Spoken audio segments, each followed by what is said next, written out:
మన అందరము నా పరిపాలకులమే. నాయకులకి జేజేలు కొట్టి వాళ్ళు ఏదో చేస్తారు అనే కలలు కనడం ఈ రోజైనా ఆపేద్దాం.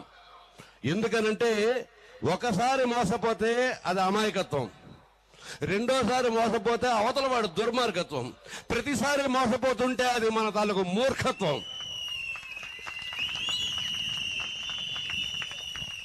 ఆయన చదివిన చదువుకి ఒక డాక్టర్గా ఆయన విద్య వృత్తి ఏర్పాటు చేసుకుని ఉంటే ఈ పాటికి ఎక్కడో ఉండేవాడు. అది వదిలిపెట్టి ప్రత్యక్షమైన ప్రజాసేవా కార్యక్రమం అయినటువంటి ఎగ్జిక్యూటివ్లోకి ఐఏఎస్ ఆఫీసర్గా వచ్చి కలెక్టర్ నుంచి సెక్రటరీ స్థాయి దాకా క్షేత్ర స్థాయిలో దేశాన్ని మారుమూల పరిశీలించినటువంటి వ్యక్తి తనకంటూ ఏమాత్రమో ఆస్తి గాని పాస్తి గాని ఏమీ కూడబెట్టుకోకుండా, తనకంటూ ఏమీ లేకుండా అయినా సరే ఏదో ఒకటి చెయ్యాలి చేద్దామనే సంకల్పంతో ఆయన అడుగు పెట్టినప్పుడు నాకు ఒక్కసారి ఏమనిపించిందంటే నా పాటే నాకు గుర్తొచ్చింది.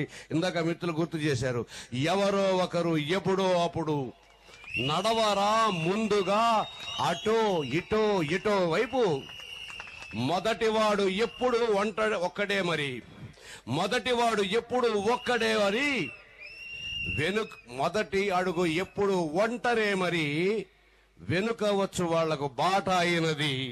అది